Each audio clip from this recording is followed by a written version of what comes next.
You're sitting around a campfire. Deep night. The kind of dark that has texture to it. Someone just came back from the tree line holding something. A cluster of small spotted caps, or maybe a dried handful of something that smells wrong in a way that's somehow also appealing. Your understanding of what tonight was going to be has changed. This happened constantly. For thousands of years. Across every continent, every climate, every culture that ever figured out how to light a fire, human beings were deliberately seeking out substances that alter how the brain processes reality, before cities, before writing, before agriculture, from the campfire stage. The easy assumption is that ancient life was too brutal, too consumed by survival, to leave room for anything like recreation. You were too busy not getting eaten, not starving, not freezing to make time for altered states. That assumption is wrong. The archaeological record says so, loudly, in a way that would make certain regulatory agencies deeply uncomfortable. Let's start with what may be the oldest evidence. In the Tassili Nayar plateau of what is now Algeria, cave murals dating somewhere between 7,000 and 9. 00 years ago show humanoid figures with mushroom caps growing directly from their bodies, holding mushrooms, running with them. These paintings were made when the Sahara was still green, rivers and grassland, not sand, and the people who made them put mushroom imagery on those walls with a consistency and specificity that is hard to explain as decoration. The physical evidence backs this up across separate sites and continents. Fungal residue in decorated ritual vessels at prehistoric European sites, pollen signatures in burial contexts, consistent mushroom iconography in spaces that clearly functioned as ceremonial. In 2021, a paper in Scientific Reports documented psilocybin containing fungal spores at a 2,400-year-old ceremonial site, removing most remaining doubt about intent. The effects were the point. They always were. What psilocybin actually does to the brain is this. It disrupts the default mode network, the part responsible for maintaining your sense of being a separate, continuous self. Connections between regions that don't normally communicate flood open at the same time.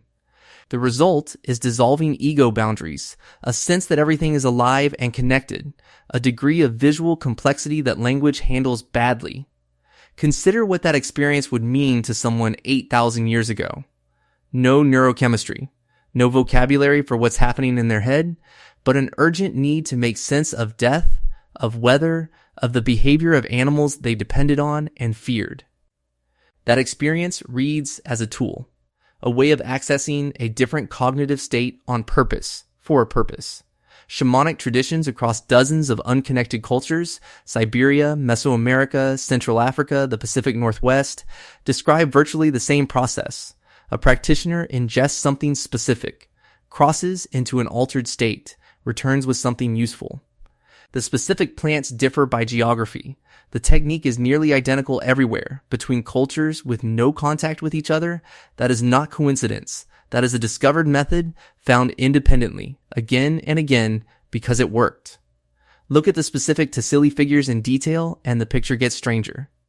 One of the most analyzed images shows a running humanoid with mushrooms growing from its hands and head simultaneously, depicted mid-motion, in a way that art historians comparing it to other ancient altered state imagery describe as consistent with visions of bodily transformation.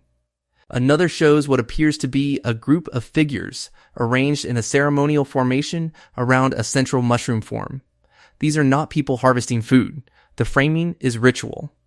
The scale of the mushroom relative to the human figure is deliberate and exaggerated.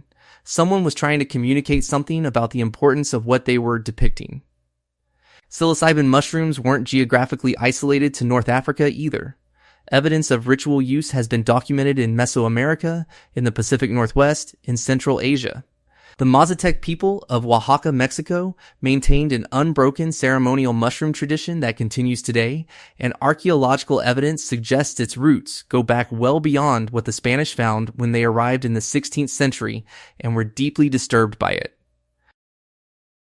There is also, and the academic community has a complicated relationship with this, the stoned ape hypothesis, popularized by ethnobotanist Terence McKenna, which proposes that regular psilocybin use in ancestral populations played a role in the rapid development of human language and symbolic thinking.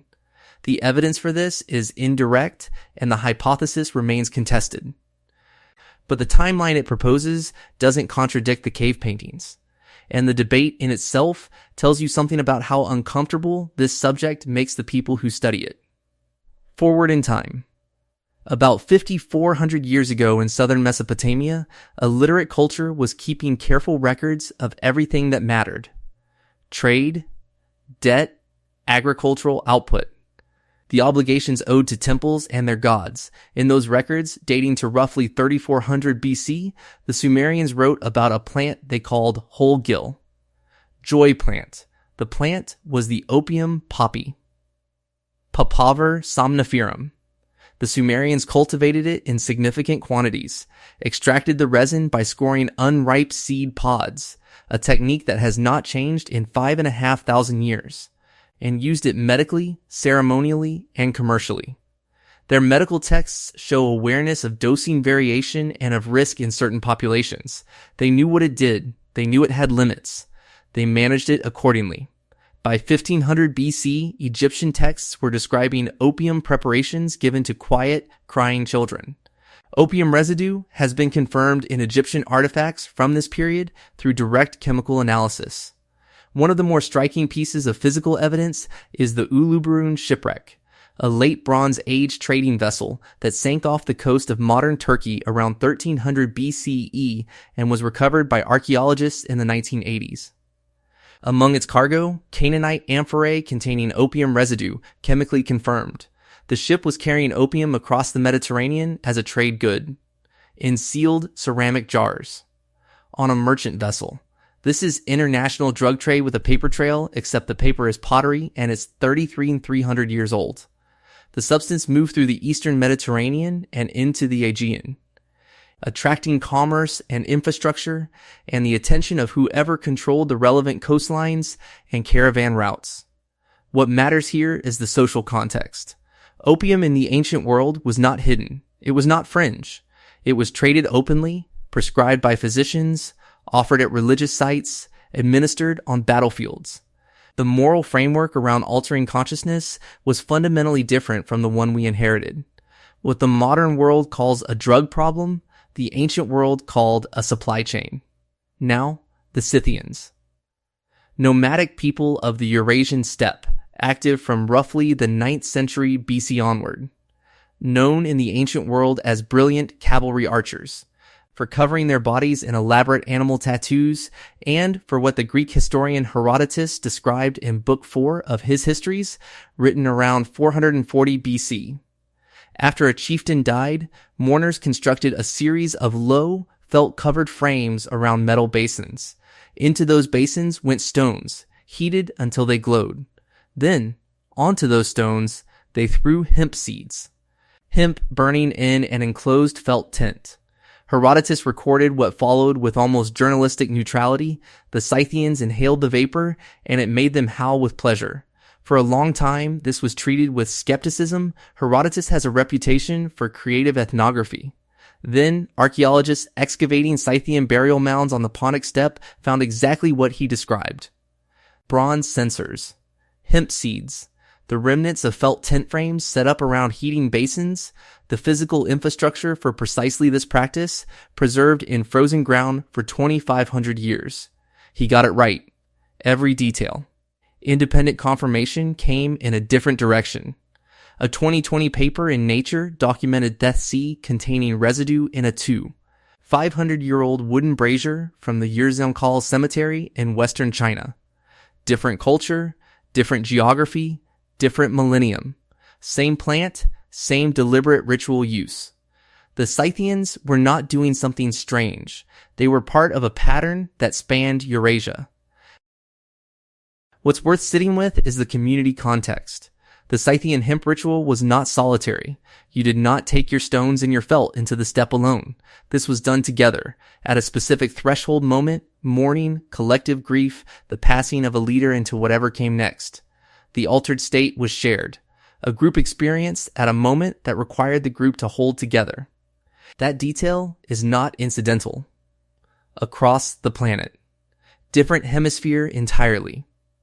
In the Andes, at elevations where thin air alone gives a lowland person a splitting headache within an hour, the relationship between humans and the coca plant goes back at least 8,000 years. Archaeological evidence from northern Peru documents coca use from approximately 6,000 BCE. Mummies from the Atacama Desert, some of the best preserved human remains on Earth, were buried with pouches of coca leaves alongside small pouches of calcium carbonate, shell powder, plant ash. Whoever buried those people knew how coca worked. The calcium carbonate is what makes the alkaloids bioavailable. Chew coca leaves alone and you get very little out of them. Mix the leaf with lime during chewing and the active compounds release properly. Someone worked this out, refined it, passed it down until it was common enough knowledge that it made it into burial practice. You buried people with their tools. The lime pouch was a tool. Coca leaf does not produce the effect of cocaine. That distinction matters and it gets blurred constantly. Refined cocaine is roughly 300 times more potent than chewed coca leaf. What the leaf actually delivers is suppression of altitude sickness, reduction of fatigue, appetite management, and sustained mild stimulation that supports physical performance at high elevation. For people farming terraced hillsides at 4,000 meters, herding animals across high passes, quarrying and transporting stone. This was practical technology, a performance enhancer in the most literal sense, developed for the specific environmental conditions of the place where they lived. The ceremonial layer built up from that practical foundation. Coca was offered at the start of significant undertakings, to the earth, to the mountain. The chewing was communal. The knowledge of preparation moved through the group the same way metallurgy moved through the group, the same way tracking knowledge moved, because it mattered, so it was kept and transmitted. By the time the Inca Empire was established in the 15th century CE, coca had become a state-controlled resource. The empire managed coca production in designated growing regions, the Yungas valleys on the eastern Andean slopes, and distributed it through a system of state storehouses. Coca was paid as labor tribute. It was given to workers on the massive construction projects, the road systems, the terraced agriculture, the stone buildings that are still standing today. This is not a primitive people stumbling onto a plant. This is an imperial government integrating a psychoactive compound into its economic and labor infrastructure at a civilizational scale. The Inca didn't invent coca use. They inherited 8,000 years of accumulated knowledge about it and built a bureaucracy around what already worked. The thread running through all of this, the spotted cap in the painted cave, the joy plant on the cuneiform tablet, the felt tent over glowing stones, the lime pouch buried in a hand, is a pattern so consistent it stops being a coincidence and becomes a data point about the species. Every culture in human history has developed some form of deliberate consciousness alteration. Every one. Without exception. The specific substances vary by what grows in that climate. The practice of using them intentionally, in context, within community structure, is as close to a human universal as anything in the record. Older than agriculture.